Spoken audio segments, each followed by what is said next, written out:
Louvado seja o nome de nosso Senhor e Salvador Jesus Cristo, os amigos da nossa TV, você que acabou de sintonizar aí agora e chegou a esse culto pelo canal das igrejas, ou você que vai nos acompanhar pelas redes sociais, louvado seja Deus que você chegou a essa reunião. Por quê?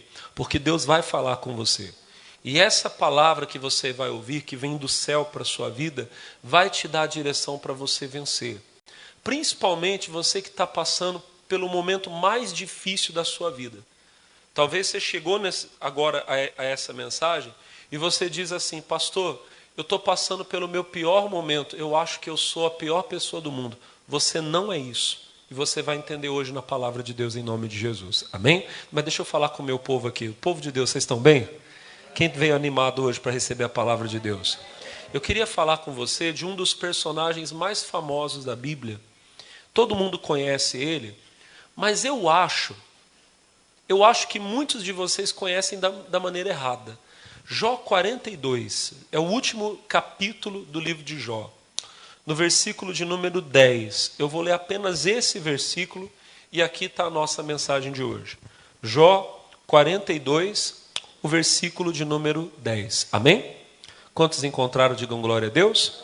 O versículo 10 diz assim: e o Senhor virou o cativeiro de Jó, quando orava pelos seus amigos. E o Senhor acrescentou a Jó outro tanto em dobro, a tudo quanto dantes possuía. Olhem para mim. O Jó normalmente ele é usado nas nossas expressões até como exemplo de paciência. Você já deve ter ouvido alguém dizer: ah, você, fulano, você tem a paciência de Jó. E a gente associa o Jó a sofrimento. Quem foi o Jó? Ah, o Jó foi aquele pobre coitado da Bíblia, que a mão de Deus pesou nele e ele sofreu. Irmãos, sinceramente, hoje, depois de tantos anos lendo a Bíblia e tantas vezes tendo lido a história de Jó, eu não consigo ver o Jó como um sofredor. Não consigo. O Jó foi um homem que, como eu, você, ele passou por um momento difícil. Muito difícil, por sinal, no caso dele. Mas vamos falar a verdade. Qual de nós aqui, quem dentre vocês aqui, nunca passou por uma luta na vida? Talvez você chegou aqui hoje passando. Alguém que está aqui na igreja ou alguém que está assistindo em casa, talvez possa estar passando pelo momento mais difícil da sua vida. Pastor, nunca passei, desculpa a expressão, nunca passei por um perrengue igual que eu estou passando agora. Pastor, a coisa está feia em casa. Pastor, estava tudo bem, fui no médico e o médico, pastor, disse que eu estou com câncer. Disse que eu estou com uma doença incurável. Ah, pastor, eu acho que acabou minha vida. Não acabou sua vida. Voltando para o Jó. O Jó não é um homem sofredor. Muito pelo contrário. O Jó foi, certamente, um dos maiores vencedores dos quais a Escritura Sagrada falou. Amém? A vida de Jó começa abençoada. Se você ler Jó capítulo 1, versículo 1, você verá a palavra de Deus dizendo: havia um homem na terra de Uz, cujo nome era Jó, e era este homem sincero e reto, temente a Deus, e desviava-se do mal. Aí a Bíblia fala: e nasceram-lhe 7 filhos e 3 filhas. E aí a Bíblia vai falar dos camelos dele. Eu não lembro mais quantos eram, mas eles colocaram ali para mim. O seu gado eram 7.000 ovelhas. Só ovelhas ele tinha 7.000. E 3.000 camelos, 500 juntas de bois, 500 jumentas. Era também muitíssima gente ao seu serviço, de maneira que esse homem era maior que todos os do Oriente. Lá no país dele, onde ele morava, ele era o homem mais rico, o homem mais próspero. Olha para mim. Ele viveu assim, abençoado a vida toda. Teve filhos que cresceram na prosperidade. Era conhecido por ser o homem mais rico, próspero, grande do seu país, da terra onde ele vivia. Amém? Aí se abate sobre o Jó aquela história tão conhecida, de que Satanás vai diante de Deus, pede permissão para tocar em Jó, recebe Porque ele recebeu a mensagem para outro dia eu prego isso para você, que eu preciso chegar no ponto aqui da mensagem. E o Jó, de repente, irmão, vem uma tempestade contra ele. Daqui a pouco ele perde os filhos, perde tudo que tem. Eu ainda costumo dizer que até o casamento do Jó foi afetado porque a mulher dele perdeu o juízo. No capítulo 2 ela chega e fala assim: Jó, por que você ainda mantém a sua integridade? Amaldiçoa a Deus e morre. E Jó olha para ela e fala assim: mulher, você fala como uma louca. Então dá para entender que até o casamento dele foi afetado. E aí, meu irmão, o Jó passa por esse período difícil. Só que algum tempo depois, acontece aquilo que a gente leu no capítulo 42. Vem a mão de Deus sobre Jó e ele é abençoado, e a Bíblia diz: o Senhor virou o cativeiro de Jó quando orava pelos seus amigos, e o Senhor acrescentou a ele o dobro. Ele já era o homem mais rico, mais abençoado do país onde ele vivia. E depois ele ficou 2 vezes mais rico. Teve outros filhos, teve filhas. Foi abençoado esse homem ou não foi? O problema é que a gente olha para um momento da vida dele em que a coisa não estava fácil. E detalhe, irmão, momento que não durou tanto. Alguns estudiosos da Bíblia, por favor, eu não sei de onde eles extraíram tal informação, tá? Eu estou falando o que eu já li e ouvi alguém falar. Alguns estudiosos da Bíblia dizem que aquele momento difícil do Jó durou alguns meses.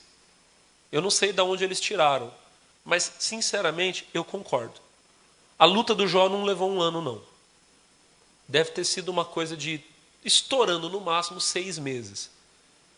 Pastor, já é um tempo grande. Eu concordo. 6 meses de luta não é brincadeira. Mas pensa que ele viveu até a vida adulta próspero, rico, abençoado, que depois ele teve uma vida longa, porque ele viveu muito, e viu netos, bisnetos, e terminou a vida dele 2 vezes maior, mais próspero, mais abençoado do que ele era no começo. Eu não vejo esse homem como um homem derrotado. Eu vejo ele como um vencedor. Um homem abençoado. Que passou por um momento difícil. E por que eu estou falando isso para você, irmão? Os momentos difíceis da vida, irmãos, eles não nos definem.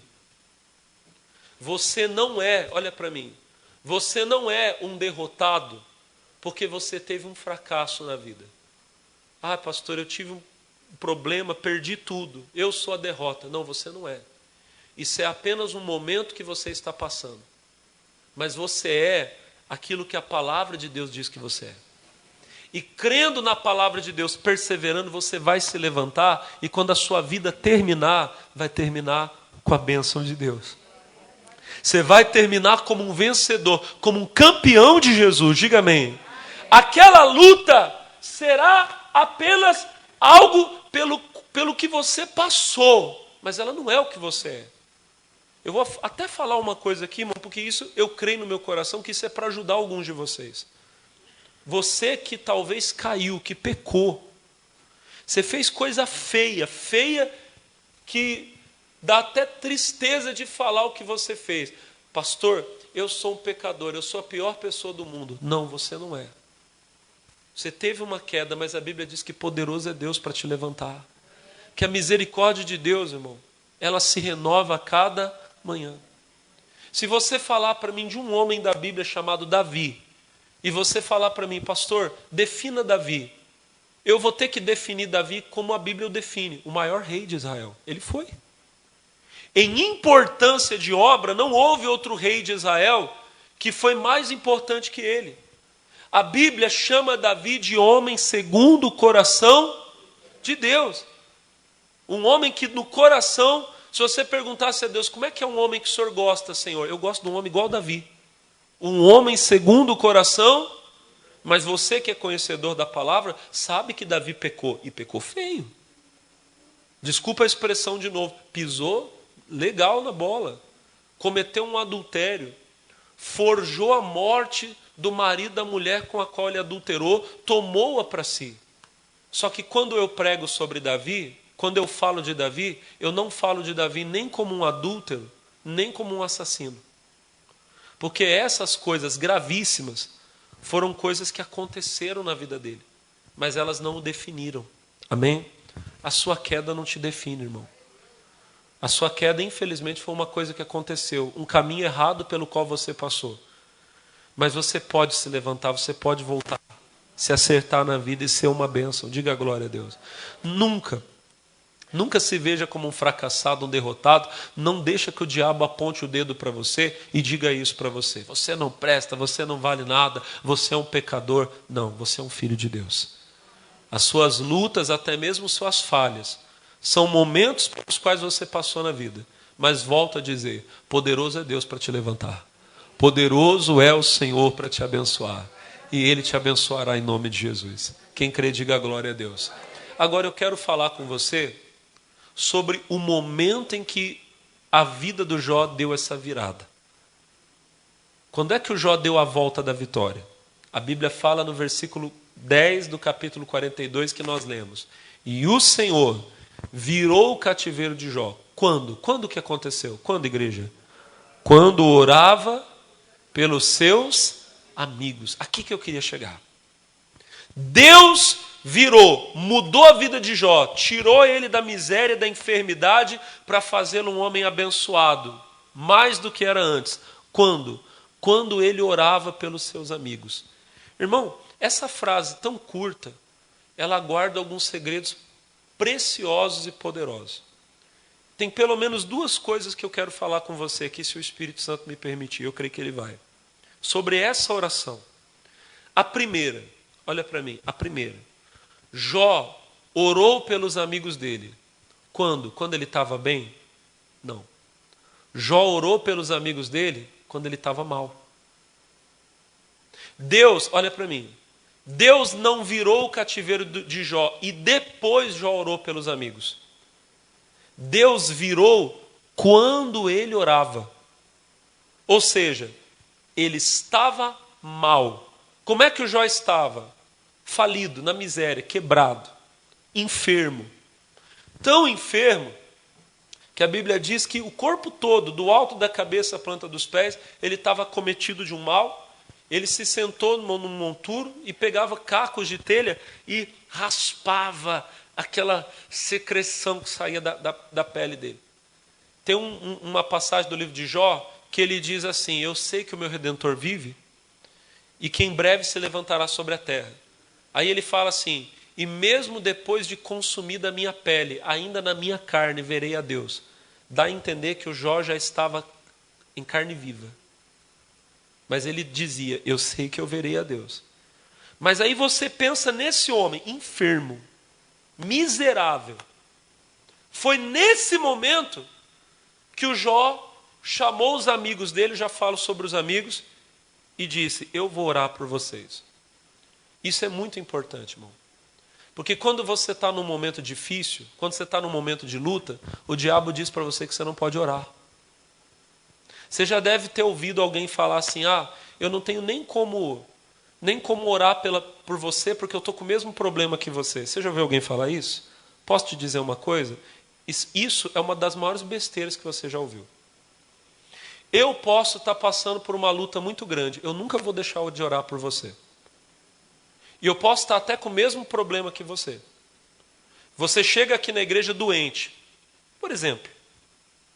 Você entra aqui: pastor, olha, eu estou numa luta, estou com um problema, o senhor nem imagina.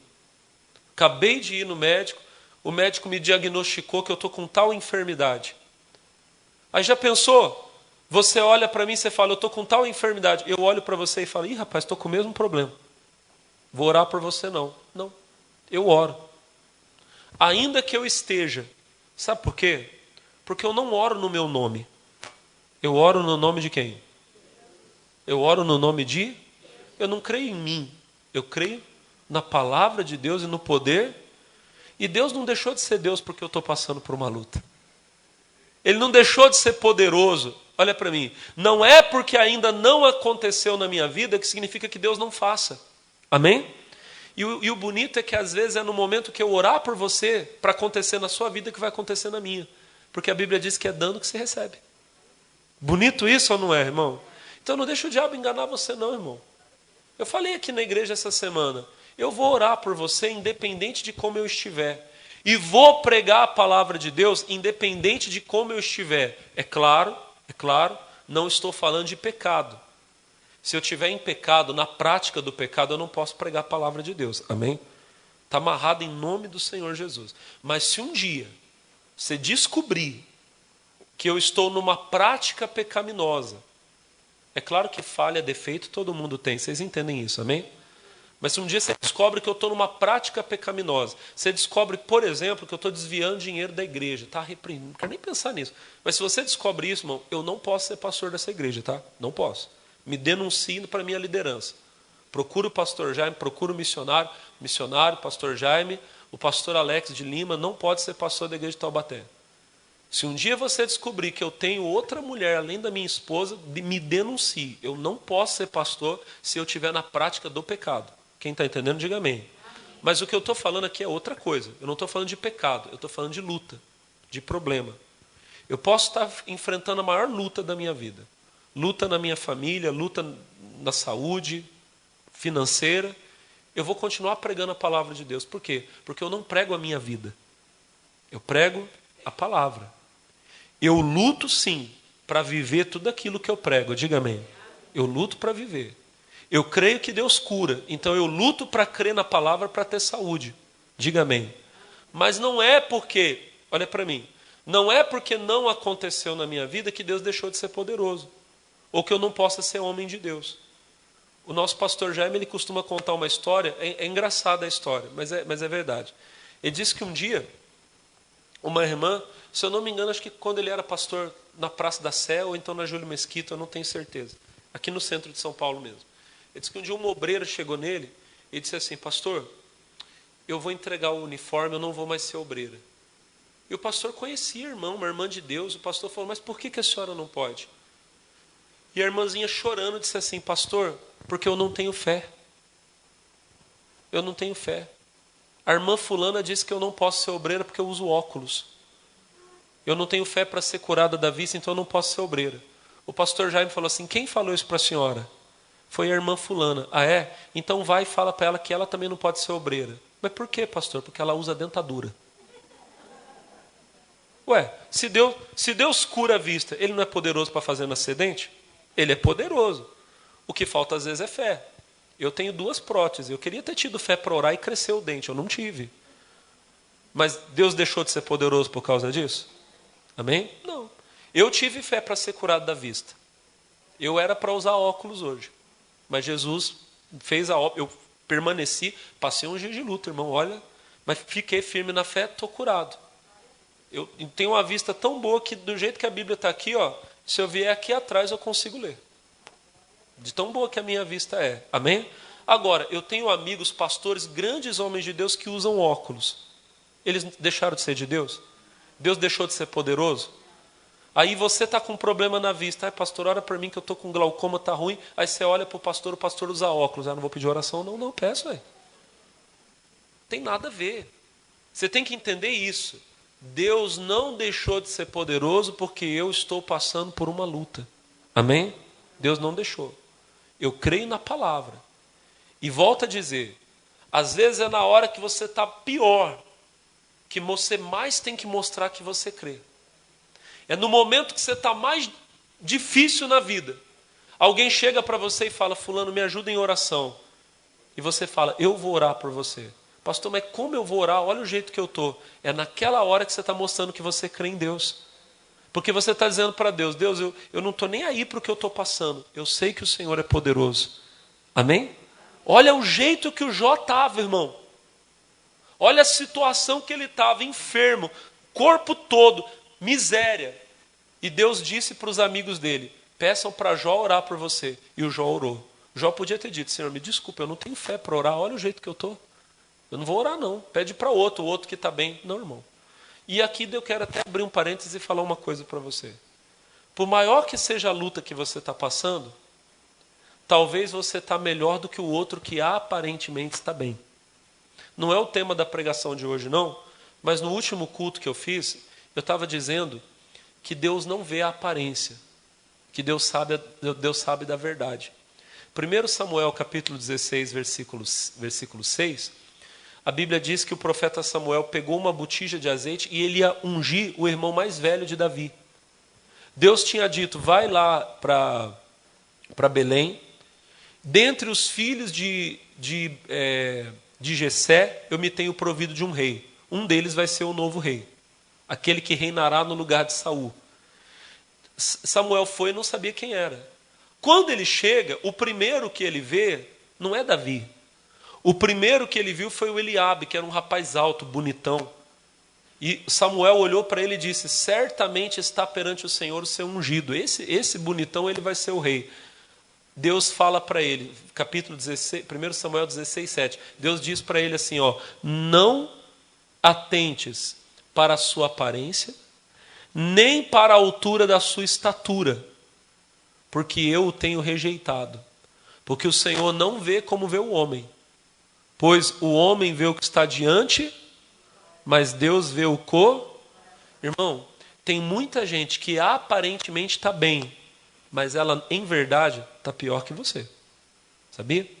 Tem gente que está morando na mansão, andando de carrão, que posta foto no Facebook, no Instagram, na praia, comendo churrasco, marido e mulher, aquele sorrisão, né? É assim, não é? Posso falar para você? Às vezes é só pose para foto. Vem cá, Jurema, vamos tirar uma foto. Tá bom, velho? Aí, quando chega para a câmera, e os dois? E tira. Pode ir embora, coisa, tá? Tô indo, negócio. Às vezes, olha para mim, às vezes é só aparência. Tá comendo carne lá, mas foge do açougueiro. De tanto que deve. E às vezes, posso falar, às vezes está com o bolso cheio de dinheiro. Tá casamento aparentemente lindo. Mas o demônio já conseguiu colocar um pensamento de suicídio, depressão. A pessoa está mal. Você está na luta, mas você está com a vida cheia do Espírito Santo. Logo, logo Deus muda essa situação. Você se levanta e vence em nome de Jesus. Diga amém. Mas não deixe de orar por alguém porque parece que a pessoa está melhor que você. Parece. Mas às vezes aquela pessoa está precisando mais da sua oração do que você imagina. Porque a vida dela é uma vida de aparência, a sua não é. Você está passando por uma luta, mas você vai se levantar e vai sair em nome de Jesus. Diga glória a Deus. Deus vai virar o seu cativeiro. Diga amém. E às vezes o outro que está lá se exibindo, tirando foto, desfilando no carrão, às vezes, meu irmão, se você não orar por ele hoje, amanhã você vai receber a ligação. Fulano se matou. Fulano usou droga até morrer, teve uma overdose. Não olhe para a aparência de ninguém. Só quem sabe como a pessoa está é Deus. E se Deus mostrar para você alguém que aparentemente está reinando, mas Deus fala, ora por essa pessoa, ore. Nós vemos, irmãos, homens de Deus, que, sabe, em momentos de luta, oraram e abençoaram outros que aparentemente estavam bem. Jacó, meu irmão, Israel, sai lá de Canaã naquele período da fome. A família dele estava quase morrendo de fome. Foram viver no Egito por causa de José. Então, aparentemente, o faraó estava dando abrigo para Jacó, para Israel. Amém? Mas quando Israel chega no Egito, a Bíblia diz que Israel abençoa o faraó.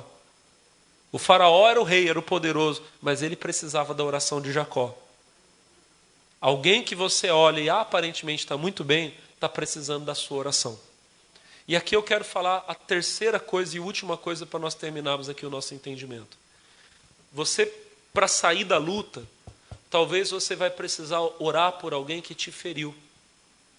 A Bíblia diz que Jó orou pelos seus amigos. Só que tem um detalhe sobre os amigos de Jó. Deixa eu te contar como é que foi. Isso está lá no finalzinho do capítulo 2. Jó estava mal. Os amigos dele ouviram falar do que ele estava passando. Eram 3 homens. Elifaz, Bilbalde e Zofar.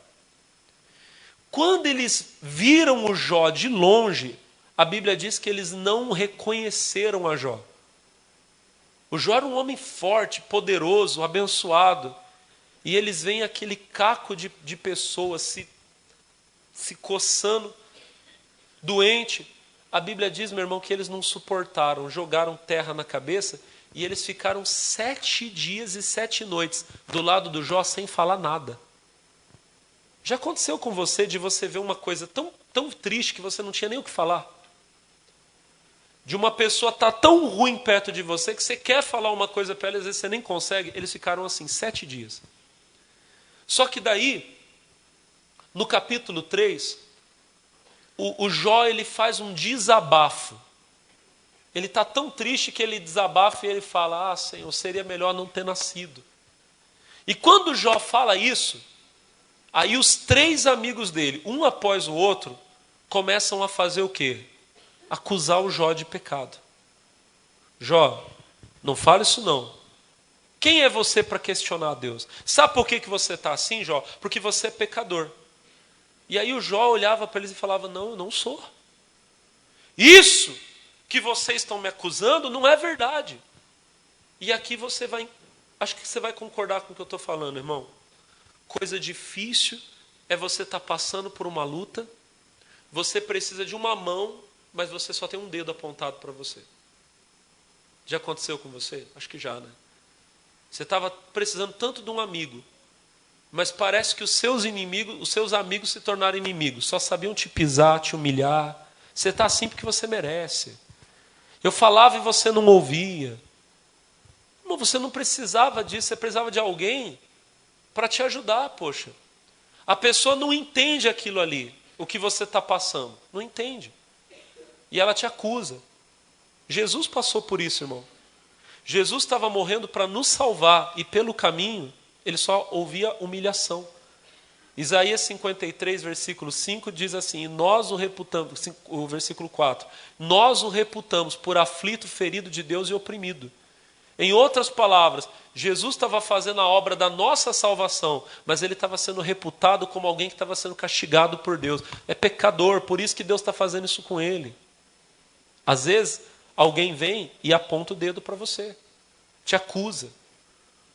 Paulo, ele passou por um naufrágio e foi parar numa ilha chamada Malta. Chegando lá, igreja, a Bíblia diz que quando ele escapou do mar, e detalhe, tudo aquilo aconteceu não era culpa dele. Foi exatamente o contrário. Aconteceu porque ninguém quis ouvir ele. Paulo disse: não vamos viajar, não vamos, porque Deus está me mostrando que a navegação vai ser perigosa. O soldado que estava escoltando Paulo preso não quis ouvir Paulo, acreditou no capitão do navio, perderam o navio, só não morreram porque Paulo estava ali e intercedeu por eles. Aí eles vão parar numa ilha. Quando eles chegam na ilha, todo mundo está com frio porque tinha acabado de escapar do mar. Paulo vai pegar lenha para acender uma fogueira, para aquecer as pessoas que estavam com frio. Quando ele está pegando a lenha para colocar na fogueira, vem uma cobra venenosa fugindo do calor do fogo e gruda na mão de Paulo. Quando a bicha grudou na mão de Paulo, a Bíblia diz que os homens da ilha olharam para Paulo e começaram a julgar ele. Esse homem deve ser assassino. Ele escapou do mar, mas a justiça não deixa ele viver. E eles ficaram esperando a hora que Paulo ia inchar e ia morrer. Paulo era um homem de Deus, mas ele estava sendo julgado como se fosse um criminoso e os outros ainda estavam esperando o mal dele. Olha que vida difícil, irmão. Você é de Deus, amém? Você está lutando para salvar a sua família. Você está brigando com a serpente que está tentando derrubar você e ainda tem gente te apontando o dedo. É pecador. Olha para o irmão e fala: é luta, irmão. É verdade ou não é? Só que olha para mim. Paulo não se deixou levar pela voz daquelas pessoas. Sabe o que ele fez? Pegou a serpente e queimou na fogueira. O diabo está falando de você, queima ele, irmão. Aqueles homens que acharam que Paulo ia morrer, quando eles viram que Paulo não morreu, eles não conheciam Deus, começaram a falar que Paulo era um Deus. E Paulo mostrou para eles que ele não era um Deus, mas que ele era servo de Deus. As pessoas que hoje estão apontando o dedo, logo, logo vão ver que Deus é contigo. E foi o que aconteceu com os amigos do Jó. Você é pecador, Jó, por isso que você está assim. Por fim, Deus entra na história. Deus dá uma bronca no Jó porque ele precisava, Jó se arrepende. Jó fala para Deus no capítulo 42, eu falei do que eu não sabia. No versículo 5 ele diz: porque antes eu só te conhecia de ouvir falar, mas agora os meus olhos estão te vendo. Por isso eu me arrependo e me humilho no pó e na cinza. Olha para mim, Quando Deus acaba de falar isso para o Jó, Deus vira para os amigos de Jó e dá uma bronca neles. Versículo 7.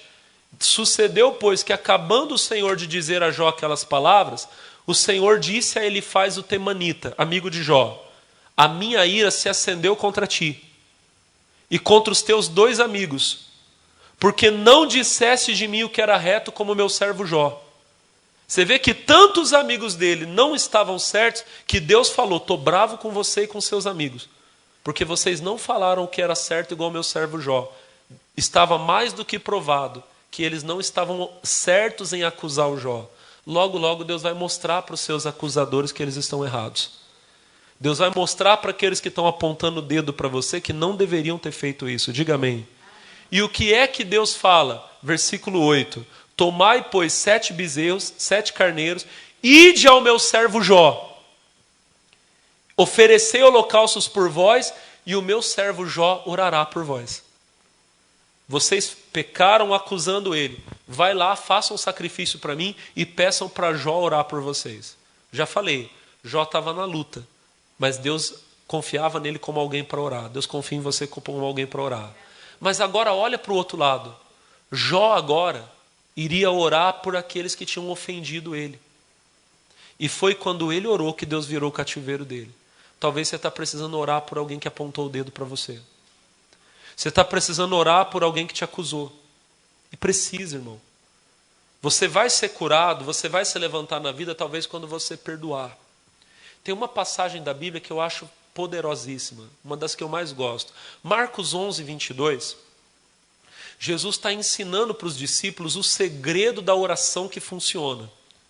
Ele tinha amaldiçoado uma figueira, a figueira secou. Os discípulos chegaram para Jesus e falaram: mestre, a figueira que o senhor amaldiçoou se secou. É como se eles dissessem assim: como que o senhor faz isso? E Jesus olhou para eles e Jesus poderia ter dito: eu faço isso porque eu sou Deus, porque eu tenho todo o poder. Não, Jesus não fez. Jesus ensinou o segredo. O segredo está aqui, ó, Marcos 11, 22. E disse-lhes Jesus: tende fé em Deus. Primeira coisa, você tem que ter fé em Deus. Amém? Amém? Versículo 23. Porque em verdade vos digo, qualquer que disser a esse monte: ergue-te, lança-te no mar, e não duvidar em seu coração, mas crê que se fará aquilo que diz, tudo o que disser lhe será feito. Versículo 24. Por isso vos digo, tudo que pedirdes orando, crede que o recebereis e tê-lo-eis. Amém? Em outras palavras, não fica chorando para Deus não. Você tem que falar com um monte. Qualquer um pode. Fale com autoridade. Ergue-te, lança-te no mar. Creia no coração. Vai acontecer. Amém? A fé é poderosa. Diga glória a Deus. Só que daí, quando Jesus termina de falar isso, Jesus ele dá um complemento. Vai parecer que Jesus está mudando de assunto. Não, ele não está mudando. Ele está completando o assunto. No 25, Jesus diz assim: e quando estiverdes orando, perdoai, se tendes alguma coisa contra alguém, para que o vosso Pai que está no céu vos perdoe as vossas ofensas. 26. Mas, se vós não perdoardes, vosso Pai que está no céu vos não perdoará as nossas ofensas. Pastor, Jesus mudou de assunto, né? Ele estava falando de fé, depois ele começou a falar de perdão. Não, ele está falando da mesma coisa. Ele está falando que a sua fé é poderosa, mas ela não vai funcionar se não houver perdão. Então você talvez está precisando perdoar alguém que te machucou. Orar por alguém que fez um mal para você. E talvez na hora que você abrir a boca e falar: Deus, eu perdoo aquela pessoa, na mesma hora a sua fé vai funcionar e Deus vai virar o seu cativeiro. E Ele é poderoso para virar. Quem crê, diga amém. Eu vou orar para Deus virar o seu cativeiro aqui agora, irmão. Para Deus mandar o poder dele. Mas primeiro eu quero orar porque tem alguém aqui que precisa pedir perdão para Deus. E tem alguém aqui que está precisando perdoar. Fica de pé em nome de Jesus. 1 minuto. Coloca a mão assim no teu coração. Nosso Deus e nosso Pai, te pedimos agora. Perdoe, ó Deus, as nossas dívidas. Assim como nós perdoamos aqueles que nos ofenderam. Tenha misericórdia, Deus. Aonde, Pai, fizemos o mal, aonde fizemos aquilo que não te agrada, suplicamos o seu perdão. E a tua palavra diz, Senhor, que se dissermos que não temos pecado, nós nos enganamos a nós mesmos. Mas se nós confessarmos os nossos pecados, o Senhor é fiel, fiel e justo para perdoar os nossos pecados, para nos purificar de toda injustiça. Confesse a Deus, irmão, aquilo que você fez de errado, onde você foi e não deveria ter ido, o que você fez e nunca deveria ter feito. E semelhantemente, irmão, perdoe. Alguém feriu você, alguém te machucou, alguém foi usado pelo diabo, minha irmã, para abusar de você. E até hoje você ainda carrega aquela dor. Eu digo a você em nome de Jesus, independente do que você está sentindo, serva de Deus, abra a boca agora e diga: eu perdoo. Perdoa aquele agressor, perdoa aquele que me traiu. Meu irmão, o Pai está te perdoando agora também. O Pai está te perdoando agora, em nome de Jesus. Aleluias. No momento em que aceitei o meu Jesus, minha vida logo se modificou.